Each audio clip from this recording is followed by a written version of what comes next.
Unbelievable. Factory shutdowns and Shanghai's collapse. Guangzhou boss forced to sleep under a bridge. Shanghai airport abandoned, state-owned airlines crippled, China's economy faces total collapse.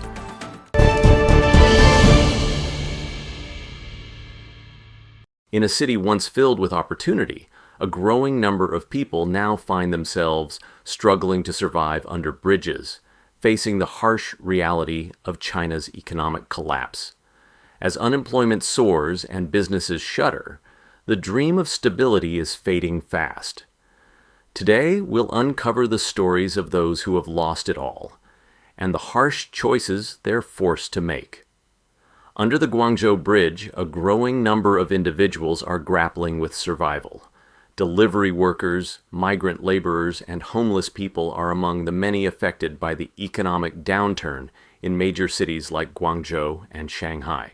Take, for example, a man who's been living under the bridge for over 2 years. I'm from Chongqing. I've been here for more than 2 years now. I have no family. I'm all alone. How do you survive? I collect scrap and sell it. Have you thought about the job we mentioned last time? I've considered it, but it's not convenient for me. You can't keep putting it off like this. No. You know, our home may not be a high-rise building, but at least it won't be a bridge underpass, right? Yes, I'll think about it. Here's another story.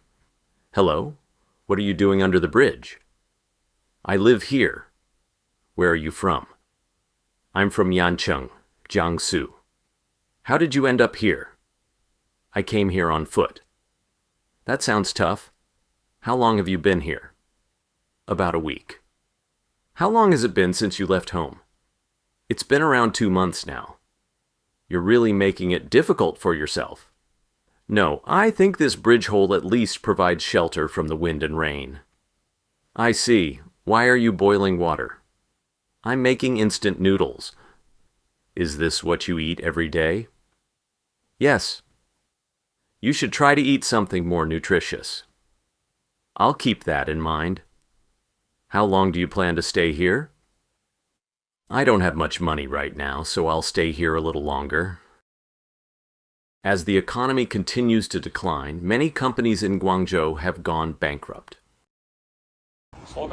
I found a tunnel in this area, and with summer here, I'm sure there's a hidden world inside. Let me go down and take a look first.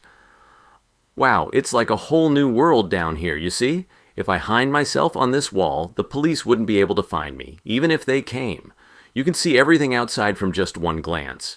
It's very concealed. Living here could save you at least 2 or 3 months of rent. I came across a young man under the bridge, someone who had been there for over a week. I decided to talk to him. Hey, why are you sleeping here? Who are you? I just wanted to check if you're facing any difficulties. I'm fine here. I heard from my coworkers that you've been sleeping here for 3 or 4 days now. I don't have any problems, just lacking money. Maybe you should find something to do. Why are you asking me so much? What do you do? I specialize in helping people find jobs. I have 5 younger siblings. I'm 20 years old, the oldest. My parents don't really care about me. That's not a problem here. So what's your angle? I'm really wary of job agents. If you want, I can help you find a job paying 20 yuan an hour with food and accommodation provided. That's too low. 20 yuan may seem low, but that's the standard wage in Wuhan these days. It's really tough right now. Due to the tough economic climate, many companies in Guangzhou have gone bankrupt. I brought my tent here last night and set up camp. Hey, which tent is yours? That one. Let me tell you, this guy here used to work in real estate and he was doing really well. How long have you been in Shanghai? I've been in Shanghai for over 2 years. So you live under this bridge? Yeah, I pretty much live here. I mostly cook and eat every day, rarely go out. Did you have a job back then? I used to run a factory. It's true I owned a small processing factory back then. Did you ever think about starting a new business? I've actually tried. A while ago I opened a shop, a skewer's place. A guy I met online invested in me. Was it successful? No, it didn't work out. The shop was new and I was the only one running it. I was overwhelmed and the income wasn't enough, so I eventually closed it. But the profit margin on skewers is pretty high. How could it not work? I was making money, but the skewers were only one weigh-in each. I did the math, and the profit margin was around 75%. The cost for one skewer was just 0.2 yuan. China's economy is on the decline, and so is Guangzhou. Small businesses are shutting down while even larger companies are struggling. Layoffs and salary cuts have become the norm, and unemployment continues to rise. For ordinary people, finding a job has become incredibly difficult. Wages are depressingly low, while the cost of living keeps skyrocketing. In some places, vegetables are more expensive than meat. I'm 36 years old and currently unemployed. All I want is to find a job within 5 kilometers of my home. Being unemployed is really boring and frustrating. I don't have a high degree, no connections, and no special skills. I'm starting to panic, but there's nothing I can do but face the reality. Today I have another interview. I've been in Guangzhou for over a month and unemployed for the same amount of time. This interview is for a warehouse clerk position. I later had another interview with the boss, and they told me the job involved moving goods. The boss didn't think I was physically capable of lifting heavy objects. They even asked me why a girl from the north would come all the way to Guangzhou for work. I don't know what to do now. I'm 36 years old and I'm still completely unemployed. Now, many companies prefer hiring people born in the 2000s instead of those born in the 1980s. I've been looking through various recruitment websites and updating my resume. There's a big factory 5 kilometers from my home, and there's also a cosmetics company offering 5,500 yuan per month plus commission. If you were in my situation, which one would you choose? The struggle of everyday people in China's crumbling economy paints a grim picture of the human cost behind the country's financial slowdown. How much longer can these individuals hold on before they are left with no choice but to give up on their dreams? The Chinese economy is facing a sharp downturn, with the effects rippling through various sectors. From empty airports to deserted shopping malls, the signs of economic decline are all too apparent. Let's take a closer look at the state of China's economy through the lens of everyday life in its major cities. Is export trade really this sluggish? At Shanghai's Pudong Airport, the satellite terminal is nearly empty. Simultaneously, the number of passengers traveling to China for both business and tourism has drastically declined, resulting in reduced international flight capacity among the major airlines. This is Shanghai Pudong International Airport on April the 29th, the first day of the holiday. In past years, the terminal was bustling, and the crowds were so dense you couldn't even see the ground. But now, Terminal 3 is practically deserted, with very few people departing.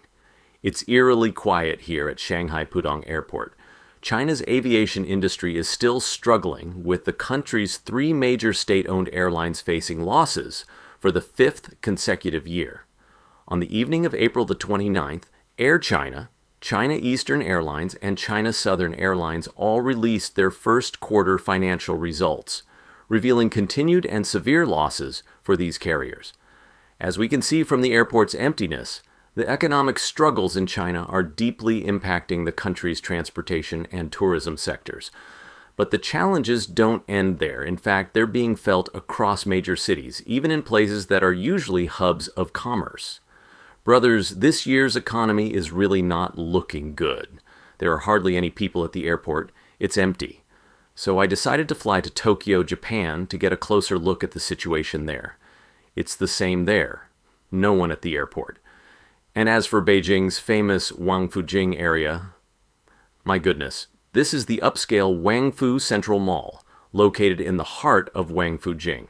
Despite it being the holiday season, it's still shockingly quiet. Just imagine how deserted it would be on a normal day. Additionally, a large number of people rushing through here seem to be heading straight underground to the subway, showing little interest in shopping. Could this be the sign of a broader trend of consumption downgrade? In a place like Guangzhou, known for its sky-high rents and premium brand stores, we're witnessing clear evidence of this downgrade, signaling how deep and irreversible this shift may be. As we saw in Guangzhou, even once bustling commercial centers are now struggling. The pattern continues in other parts of the city, reflecting the decreasing purchasing power among consumers. In fact, more and more people are finding it difficult to make ends meet, and this is especially true for those working in Beijing. I visited Beijing West Joy City around 8 p.m. on a Tuesday evening. As soon as I entered, I noticed just how empty it was inside. Jingqi Joy City is located in the bustling Shijingshan district, right next to the subway entrance, but the emptiness there really caught me off guard. Although Beijing West Joy City fills a gap in the area's commercial offerings, a closer inspection reveals that the mall is still lacking in the brands people want. From malls to the working-class neighborhoods, the challenges of living in Beijing are becoming impossible to ignore. For many, life in this city is no longer as lucrative or promising as it once was. China's economy is facing a downturn, and people's purchasing power is steadily decreasing. If you haven't come to Beijing yet, I strongly advise against it. My name is Ayuan, and I'm 37 years old. I've been in Beijing for 7 years now. The reality of working in Beijing isn't as lucrative as people think. Salaries here aren't as high as they're made out to be. Most salaries range from 6,000 to 8,000 yuan a month. After factoring in expenses for food, housing, clothing, and transportation, you're left with just around 2,000 yuan each month. Beijing is an incredibly competitive city.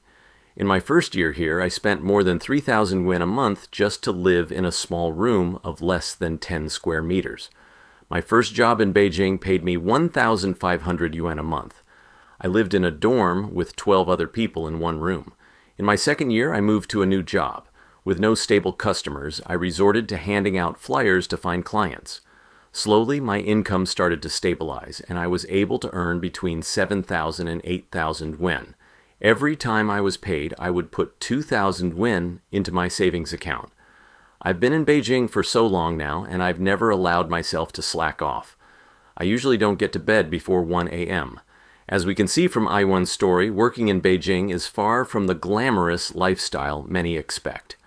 Even after years of hard work, financial stability remains elusive.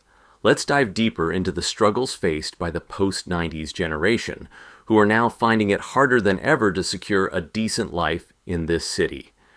After living in Beijing for 7 years, how much money has the post-90s generation been able to save? I've been here for 7 years since graduating from the Film Academy. A few years ago, my father passed away due to the epidemic, and I became the sole breadwinner of the family. I couldn't just sit around waiting for things to improve, so I decided to switch careers and became a live broadcaster. After 3 years, I paid off my debts and saved a six-figure sum. But at the same time, I felt my dream slipping further away. Have you ever lived on the third floor below ground level in a basement? Hello everyone, I'm Adong, a delivery worker born in the 1990s. I have no money, no house, no car, and I live in Beijing. I've been in Beijing for 7 years now. I lived on the third floor underground, surrounded by cars every day. The main goal was to save money. I lived there for about a year, but my health would have taken a serious hit if I had stayed any longer. Why is survival so difficult in Beijing? I want to find a bigger place to live, maybe rent a studio, but I just don't have the money. I rented a tiny 3-square-meter space because the rent was cheap. Apart from rent, I cut back on every unnecessary expense and only spent a few hundred yuan a month on living. I advise everyone to ignore the toxic chicken soup for the soul you find online. It's all a scam. Take my story as an example. I've worked hard in Beijing for 8 years, and here's what I've learned. The first piece of advice you hear is, the more frugal a person is, the more successful they'll be.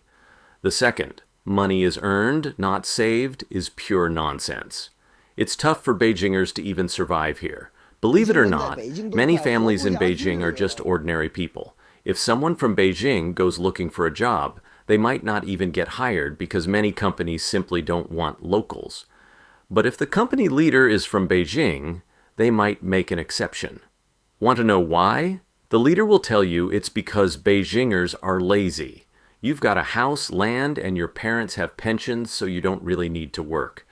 The jobs available here are only suitable for people who've come to Beijing to rent a place and need to make a living. From the silent airports to the vacant malls, the evidence is undeniable. China's economy is in trouble, and it's affecting every aspect of daily life. For those living in its major cities, like Beijing, survival has become a constant struggle. As economic conditions worsen, many are finding themselves stuck in an unbreakable cycle of poverty and hardship. This is a sobering reality for the millions who thought China's prosperity would last forever. Only time will tell if the country can recover from this economic slump.